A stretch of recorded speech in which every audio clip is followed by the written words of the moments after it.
Halo sobat, kembali lagi bersama saya di video ini dan channel ini. Kali ini saya mau membacakan beberapa ramalan Jayabaya yang sudah nyata dan sudah benar-benar terjadi di zaman-zaman ini. Beberapa ramalannya, mari simak ini. Yang pertama, Tanah Jawa kalungan wesi, tanah Jawa berkalung besi. Yang dimaksud adalah rel kereta api yang memang sudah dibuat sejak zaman penjajahan Belanda. Yang kedua, perahu mabur ing awang-awang. Perahu atau kapal terbang di angkasa. Yang dimaksud adalah kapal terbang atau pesawat yang merupakan kapal terbang di angkasa. Yang ketiga, pasar ilang kumandangi. Pasar hilang pemandangannya atau riuk gemuruhnya suara pasar, yaitu supermarket. Karena di supermarket kita harus langsung beli tanpa harus bisa tawar-menawar. Yang keempat, kereta tanpa jaran, kereta tanpa kuda. Yang dimaksud adalah mobil. Yang kelima, akeh anak haram, banyak anak haram. Anak-anak dari hasil perzinahan merupakan anak-anak yang haram tanpa status orang tua yang pasti. Yang keenam, barang suci dibenci. Barang suci dibenci adalah maksudnya adalah kitab suci. Zaman sekarang banyak orang membenci kitab-kitab suci. Contohnya, orang Islam membenci Alkitab, kitabnya orang Kristen, karena dianggap kitabnya orang Kristen sudah tidak asli lagi. Orang yang non-Islam tidak suka dengan Al-Quran karena dianggap bahwasanya Al-Quran berisi ayat-ayat setan atau yang lainnya. Sama halnya, orang-orang sudah saling membenci kitab-kitab suci. Yang ketujuh,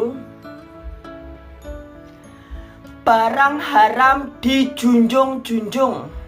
Maksudnya dari barang haram dijunjung-junjung yaitu adalah barang-barang haram yang diangkat-angkat, yaitu adalah bir atau alkohol atau siu. Ada juga zaman sekarang yang menamakannya putian atau luduk. Itu hanya sebutan-sebutan daerah. Itu adalah barang haram yang seringkali dijunjung-junjung untuk berpesta. Yang kedelapan, wong suci dibenci. Orang-orang yang akhlaknya baik, yang hatinya suci, mereka malah dibenci. Karena mereka tidak sesuai dengan kehendak orang-orang jahat. Sehingga banyak orang jahat membenci orang-orang yang baik, yang hatinya suci. Yang kesembilan, wong jahat munggah pangkat. Orang-orang jahat malah bisa naik pangkat. Karena orang-orang jahat, mereka akan melakukan banyak hal untuk menaikkan derajat mereka.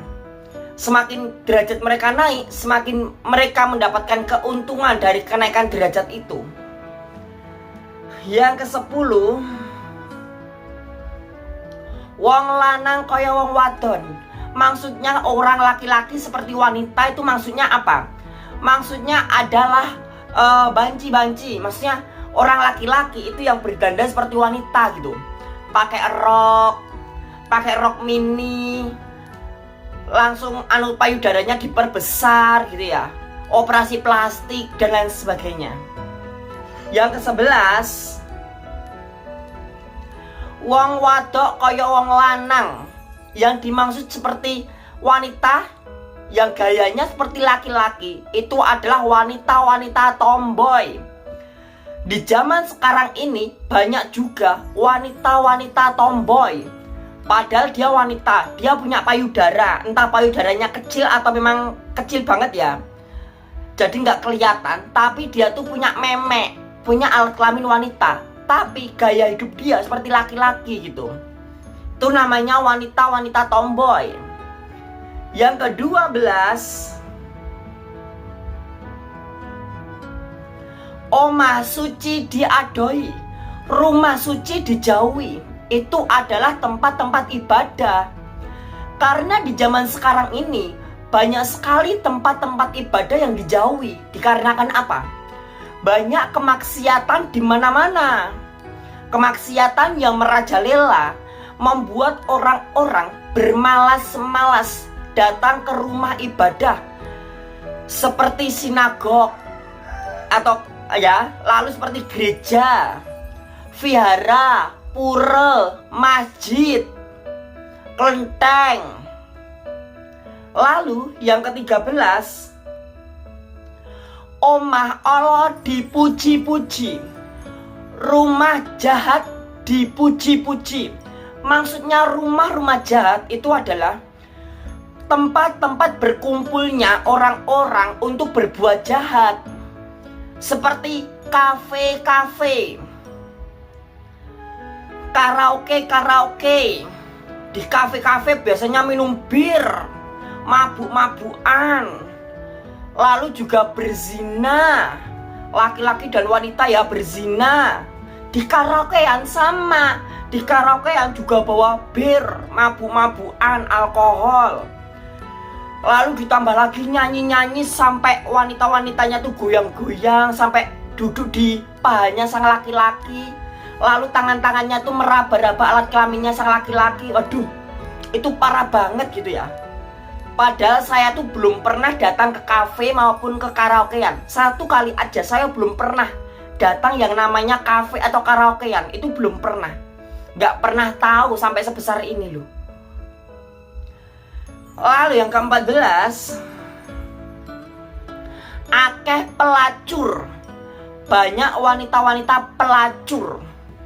Seringkali kita temui ya wanita-wanita pelacur ya. Dia mencari objek, mencari mangsa. Wanita-wanita pelacur untuk menghasilkan uang. Mereka melacurkan diri mereka, mereka merendahkan derajat mereka. Mereka merendahkan harga diri mereka. Lalu yang ke-15, wong lanang ilang kaprawirane. Orang laki-laki itu hilang jiwa kepemimpinannya. Jadi banyak sekali orang laki-laki di zaman sekarang ini jiwa kepemimpinannya hancur. Nggak bisa memimpin, nggak bisa jadi imam. Gengsi-gengsian, minder-minderan, malu-maluan, gaya-gayanan, keren-kerenan. Gak bisa jadi pemimpin gitu. Banyak sekali laki-laki di zaman sekarang ini, mereka itu menjadi generasi strawberry.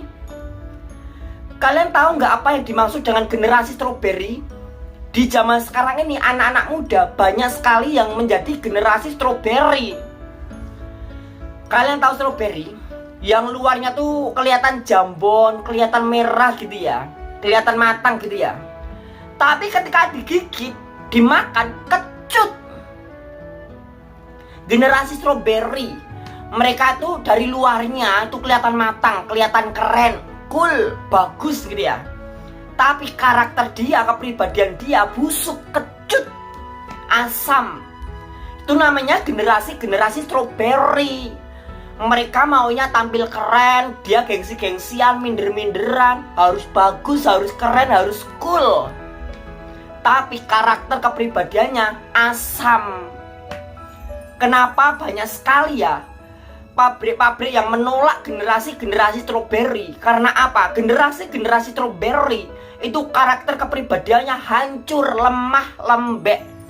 Gak mau tampil apa adanya, gak mau pede apa adanya. Mereka tuh gengsi-gengsian, malu-maluan, cuma ingin keren. Lalu yang ke-16,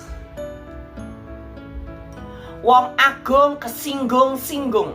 Orang yang agung disinggung-singgung. Jadi orang yang memang derajatnya agung dan itu disinggung-singgung. Kata agung di sini tuh maknanya banyak ya. Seperti ulama itu juga termasuk orang-orang agung. Termasuk pendeta itu juga orang-orang agung. Guru itu juga menjadi orang-orang agung dia. Disinggung-singgung gitu. Seperti halnya Pak Jokowi. Pak Jokowi itu juga orang agung, pemimpin, tapi juga disinggung-singgung. Lalu yang ke-17, wong langgar sumpah dewe. Banyak orang itu melanggar sumpahnya sendiri. Di zaman sekarang itu banyak orang melanggar sumpah dewe. Banyak orang berjanji, bersumpah, besoknya lupa. Kira-kira seperti itu ya. Lalu yang ke-18, wong Jawa ilang jawane. Orang Jawa hilang kejawaannya. Banyak orang Jawa yang menjadi ke-Arab-Arapan. Banyak orang Jawa yang menjadi ke-Israel-Israelan. Banyak orang Jawa yang agamanya Islam itu menjadi ke-Arab-Arapan, menggunakan tradisi Arab, menggunakan bahasa-bahasa Arab. Dia lupa dengan tradisi budaya Jawa. Dia lupa dengan tata krama Jawa. Banyak orang-orang Kristen yang mereka menjadi ke-Israel-Israelan. Mereka lupa kejawaan mereka. Lalu yang ke-19, wong sugih saya sugih. Orang yang kaya akan semakin kaya. Orang kaya akan semakin kaya itu karena apa? Aset-asetnya akan semakin bertambah. Sedangkan wong kere, orang melarat akan tetap melarat. Karena apa? Nggak punya usaha, nggak punya modal, nggak bisa bergerak. Lalu yang ke-20, akeh wong wani karo biyunge dhewe. Banyak orang berani dengan ibunya sendiri. Bayangkan, banyak anak berani sama ibu loh. Ini namanya anak-anak durhaka. Seperti ceritanya kisah Malin Kundang. Malin Kundang juga termasuk anak-anak durhaka. Untung saja saya tidak seperti itu ya Tuhan. Untung saja saya sudah berusaha terbaik untuk orang tua saya. Dan untung saja walaupun memang masa kecil saya kayak saya agak berani sama orang tua, tetapi setelah saya meranjak dewasa saya sadar saya selalu dekat dengan orang tua, bahkan saya selalu tidur bersama orang tua, minta pengampunan orang tua gitu. Lalu yang ke-21, akeh anak nentang bopone. Banyak anak menentang ayahnya sendiri. Banyak anak itu melawan orang tuanya sendiri. Banyak anak melawan ayahnya sendiri. Lalu yang ke-22, akeh anak goleki bopone. Banyak anak mencari ayahnya. Karena apa? Banyak wanita yang hamil di luar nikah lalu ditinggalkan pasangannya gitu. Sehingga anak itu menjadi anak haram. Dia akan mencari-cari siapa ayah dia. Bayangkan laki-laki sama perempuan kawin. Lalu laki-lakinya pergi meninggalkan sang perempuan. Perempuannya hamil, ngelahirin anak. Anaknya bingung siapa ayahnya. Yang lain aja bisa punya orang tua lengkap, tapi dia nggak punya ayah. Dia akan bingung siapa ayahnya. Jangan lupa klik like dan subscribe video ini.